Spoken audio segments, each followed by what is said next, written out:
আশ্রয়, কলমে কাজল। শহরতলির শ্মশান। সন্ধ্যের অন্ধকার ঘনিয়ে এসেছিল, বাতাসে ধোঁয়ার গন্ধ।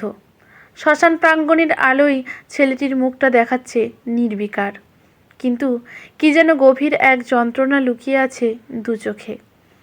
ছেলেটি মায়ের মরদেহ ইলেকট্রিক চুল্লিতে দেওয়ার প্রায় ঘণ্টাখানেক পর ডোম ধাতব খাপ দিয়ে মায়ের ভস্ম চুল্লি থেকে বের করে একটা ট্রেতে রেখে ছেলেটির হাতে দিল, গঙ্গায় মায়ের নাভিকুণ্ড আর চিতাভস্ম ভাসিয়ে দেওয়ার জন্য। ছেলেটি কাপা হাতে ছায়ের স্তূপে আঙুল চালিয়ে খুঁজতে লাগলো। কিছু একটা খুঁজছিল সে, কিন্তু খুঁজে পাচ্ছিল না। ডোম মাথা নেড়ে বলল, সবাই তো খোঁজে, কিন্তু নাভিকুণ্ড কি আর সবসময় থাকে? ছেলেটি হতবাক। এটা তো প্রায় অসম্ভব। নাভিকুণ্ড তো শরীরের সবচেয়ে কঠিন অংশ, সহজে গলে না। মা কি তবে পুরোপুরি পঞ্চভূতে মিশে গেলেন? কিছুই রইল না। ছেলেটি শ্মশানে আসা সবাইকে ফিরে যেতে বলে নিজে শ্মশানের পাশে গঙ্গার ঘাটে চিতাভস্ম নিয়ে কিছুক্ষণ একা বসে থাকতে চাইল। যদিও ছেলেটিকে ছেড়ে শ্মশান যাত্রীরা ফিরে গেল না, তবে ছেলেটিকে গঙ্গার ঘাটে অন্তত কিছুক্ষণের জন্য একা থাকতে দিয়ে তারা আশেপাশে অপেক্ষা করতে লাগলো। অন্ধকার আরও ঘনিয়ে এসেছিল। হঠাৎ এক শীতল হাতের স্পর্শ যেন ছেলেটির পিঠে লাগলো। চমকে তাকিয়ে ছেলেটি দেখল এক বৃদ্ধা দাঁড়িয়ে আছেন, মাথায় পুরনো ময়লা কাপড়ের ঘোমটা, কিন্তু চোখ দুটো অদ্ভুত মায়াময়। কাপা গলায় সেই বৃদ্ধা বললেন, বাবা, দুঃখ করিস না।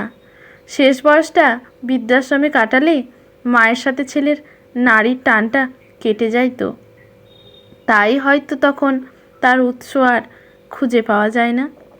ছেলেটির শরীরের রক্ত যেন হিম হয়ে এলো। এই কণ্ঠস্বর, এই দৃষ্টি এত চেনা। সে ফিসফিস করে শুধু ডাকল, মা। বৃদ্ধা কোনো উত্তর দিলেন না, শুধু একবার মায়া ভরা দৃষ্টিতে যেন ছেলের মাথায় অদৃশ্য একটা হাত রাখলেন। তারপর ধীরে ধীরে গঙ্গার জলের দিকে এগিয়ে যেতে লাগলেন। ছেলেটি উঠে দাঁড়ালো, পা দুটো যেন অবশ হয়ে এসেছে। এক পা দুই পা করে দৌড়ে গেল ওই বৃদ্ধার দিকে, মুখে মা মা ডাক। ছেলেটির ওই ডাক বাতাসে প্রতিধ্বনিত হয়ে ফিরে এলো, কিন্তু কোথাও কেউ নেই। শুধু অন্ধকার গঙ্গার জলে আলোর প্রতিফলন আর বাতাসে মিশে থাকা এক অতি চেনা কণ্ঠস্বর, আমাকে খুঁজিস না, আমি তোর মধ্যেই আছি। শ্মশানের পাশে গঙ্গার পাড়ে একা দাঁড়িয়ে ছেলেটির দুচোখ তখন জলের ধারা। ছেলেটা এখন বুঝতে পারল, সম্পর্ক শুধু রক্তের নয়, যত্নের। যখন যত্নের বাঁধন ছিঁড়ে যায়, তখন নাভিকুণ্ডও হারিয়ে যায়।